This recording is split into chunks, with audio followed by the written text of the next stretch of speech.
There's a number printed on a statement that arrives in your mailbox once a year or sits unopened in your online Social Security account. And that number tells you how much money you will receive each month when you retire, a number you have been counting on, planning around, building your entire retirement strategy upon. Except that number is a lie. Not a lie in the sense that the government is deliberately deceiving you, but a lie in the sense that the Social Security Administration knows, and Congress knows, and policy experts know that the money to pay those promised benefits does not exist and will not exist when you need it. And yet they continue sending you statements with those inflated numbers because admitting the truth would require making decisions that are politically impossible, decisions about who will take the loss when the system runs out of money, which according to the Social Security trustees' own projections will happen in 2033, just 9 years from now, at which point benefits will be automatically cut by 23% across the board unless Congress acts. Which means that if you are planning to retire on $3,000 per month,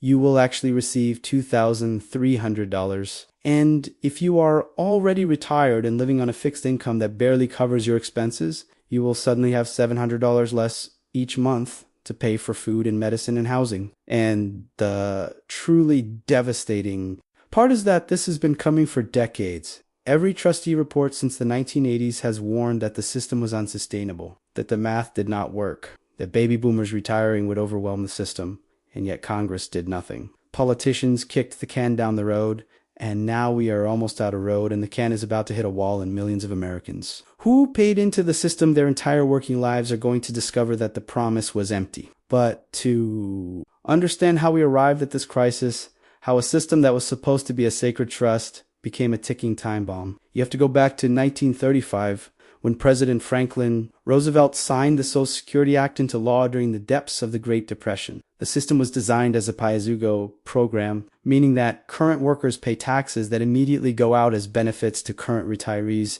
with any surplus going into a trust fund that would earn interest and be available if needed in the future.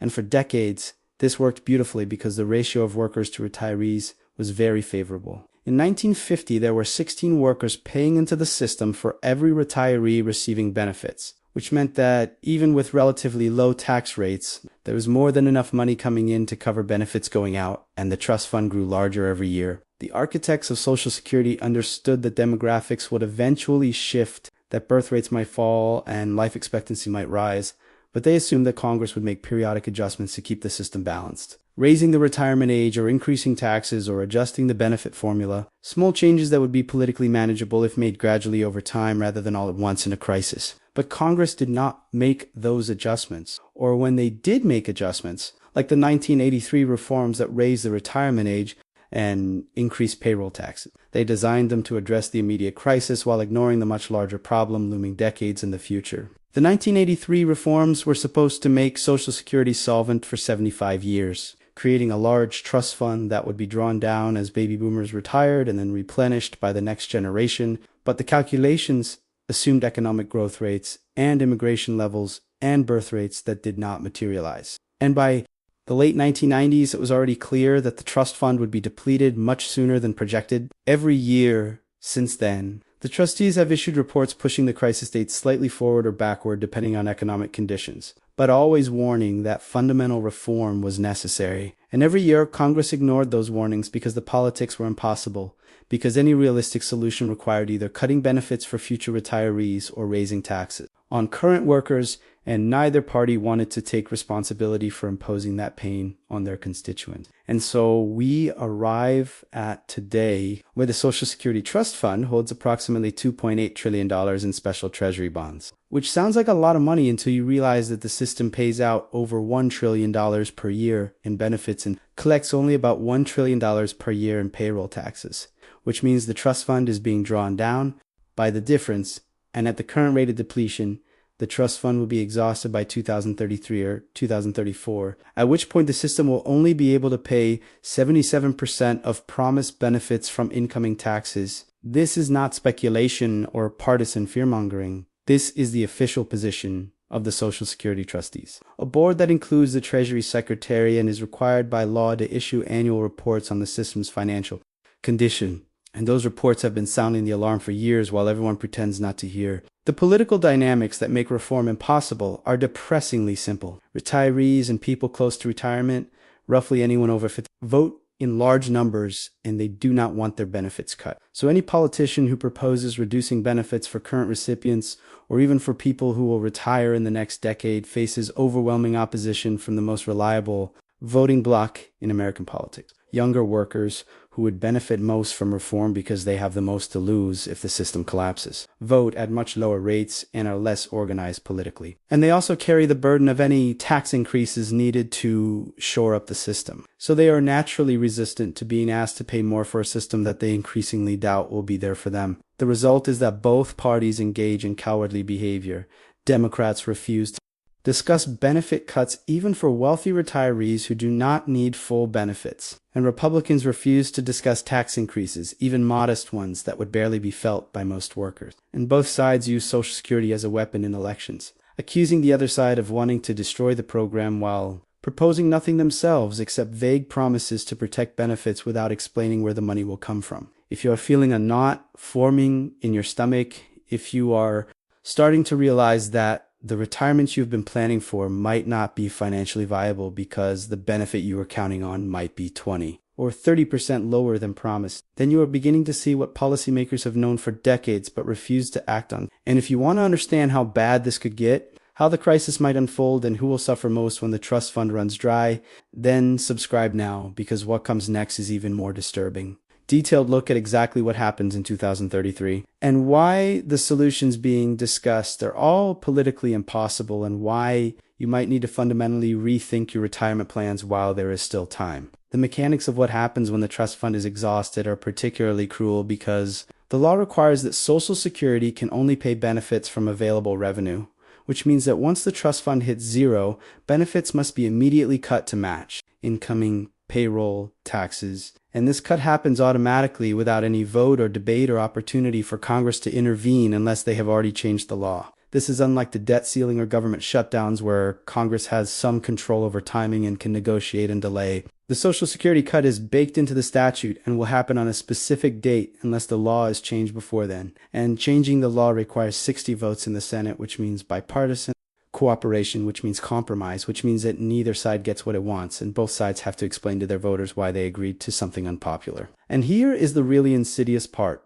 The longer Congress waits to act, the more severe the necessary changes become. Because if they had fixed this problem in 2000 or 2010, they could have made small adjustments phased in gradually over decades, but now we are so close to the cliff that any solution requires immediate and painful changes. Raising the retirement age to 70 or cutting benefits for current retirees or increasing payroll taxes by 2 or 3 percentage points, changes that would have been manageable if implemented slowly but are devastating if implemented all at once. The distributional impacts of various reform proposals reveal who really has power in the American political system, because the solutions that would be least painful for the most people mean benefits so that wealthy retirees receive less, or eliminating the payroll tax cap so that high earners pay taxes on all their income rather than just the first. $160,000. These solutions are considered politically impossible because wealthy retirees and high earners have disproportionate political influence through campaign contributions and voting and connections to policymakers.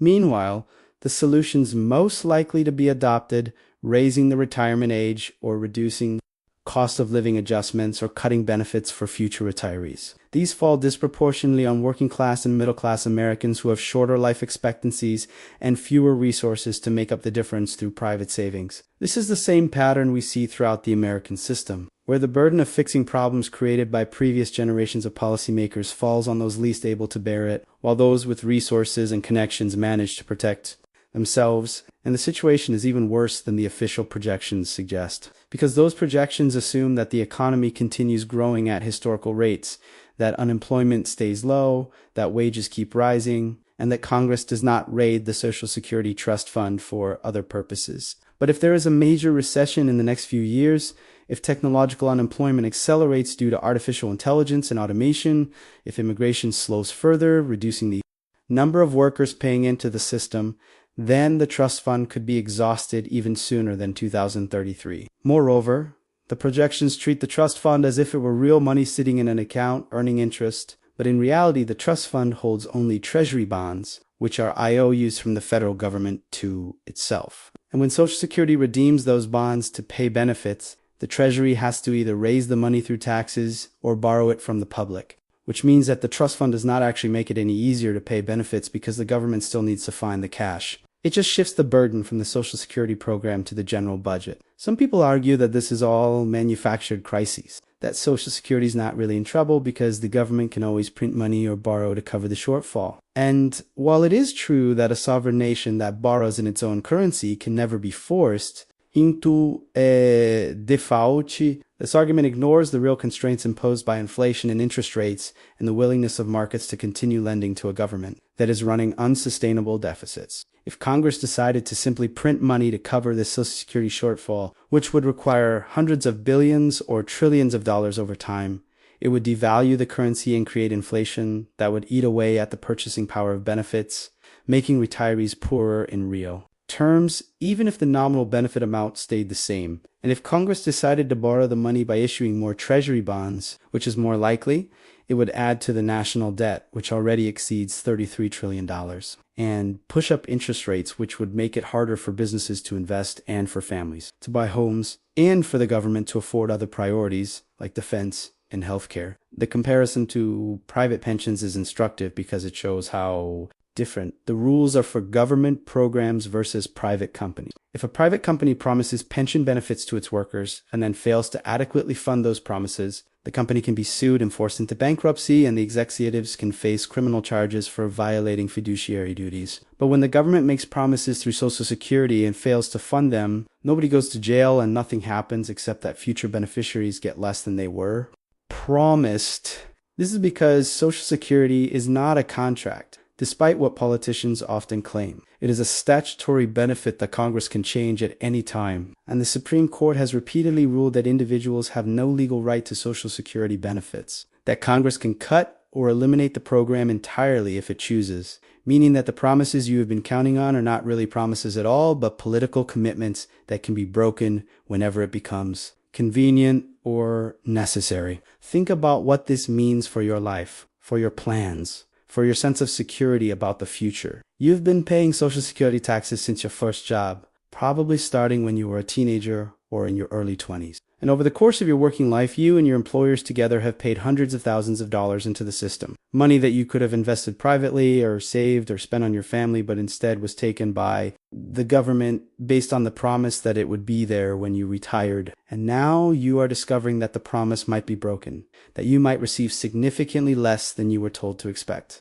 And there is nothing you can do about it because you have no legal recourse and no way to opt out and no alternative except to hope that Congress acts responsibly, which given their track record is not a bet you would take if you had a choice. The generational theft aspect of this crisis is particularly galling because young people today are paying into a system that they have every reason to believe will not be there for them, or will be there only in a drastically reduced form. And yet they have no choice but to keep paying because the system is mandatory and backed by the full force of federal law. A person starting their career today, someone in their 20s, will pay Social Security taxes for 45 years before they retire in the late 2060s. And the projections show that the trust fund will be long gone by then, which means they will be entirely dependent on whatever Congress decides to do about the shortfall, whether to raise their taxes even higher or cut their benefits even more or change the retirement age so they have to work longer. This is not the deal their grandparents got, who paid into the system for a few decades and then received generous benefits for 20 or 30 years. This is a system that extracts resources from young workers to pay for current retirees while making no credible commitment to do the same for those young workers when their time comes. What could fix this? What would it take to make Social Security solvent for the long term and restore faith in the system's promises? The arithmetic is actually not that complicated. The system needs either more revenue or lower benefits or some combination of both. And policy experts have outlined dozens of potential reforms that would work mathematically, from raising the retirement age to 69 or 72, eliminate the payroll tax cap entirely to means test benefits for wealthy retirees to adjust the cost of living formula to be less generous to gradually increase payroll tax rates by 1 or 2 percentage points. Any of these changes, or combinations of them, would restore solvency and could be phased in gradually to minimize the pain. But none of them can pass Congress because every option hurts some constituency that has enough political power to block it and the interests that would benefit from reform, young workers and future generations lack the organization and the voting power to force change. So we drift toward the crisis year after year, watching the trust fund shrink, reading the trustee reports that warn of impending disaster, listening to politicians promise to protect Social Security while doing nothing to actually fix it, and all the while millions of Americans continue planning their retirements based on benefit estimates that probably will not materialize. And when the crisis finally hits, when benefits are cut or taxes are raised or the retirement age is pushed back, those same politicians will act shocked and blame the other party and claim nobody could have seen it coming, even though everybody saw it coming for decades. And the people who will suffer most are those who can least afford it, working class retirees living on fixed incomes who have no cushion and no alternatives and no way to make up the difference when their checks are suddenly 23% smaller than they expected. Do you still trust that the system will take care of you, that the promises made will be the promises kept, that somehow everything will work out because it always has before? Or are you starting to see that this time is different, that the math does not work and the politics are broken and the people in charge have no plan except to hope they are out of office before the disaster strikes? These are questions that should terrify anyone approaching retirement, questions that should make young workers angry about the burden being placed on them, questions that should make every American wonder why we tolerate a political system that is so fundamentally dysfunctional that it cannot solve problems even when the solutions are obvious and the consequences of inaction are catastrophic. If this has shaken your faith in Social Security, if you understand now that the benefits you were promised are at risk and that nobody in power is seriously working to protect them, then you need to watch what we reveal next, because Social Security is not the only government promise that is on shaky ground. Medicare is in even worse shape and will hit its crisis point even sooner. And the combination of these two programs going insolvent at the same time could trigger a fiscal and political crisis unlike anything America has seen since the Great Depression. Subscribe now, turn on notifications, and start planning for a future where the safety net you were counting on might not be there. Because hoping for the best is not a strategy, and trusting politicians who have failed to act for decades is not wisdom. It is illusion, and the people who figure this out early and adjust their plans accordingly will be far better positioned than those who keep believing right up until the moment the checks stop coming or shrink to amounts that cannot sustain the retirement they envisioned.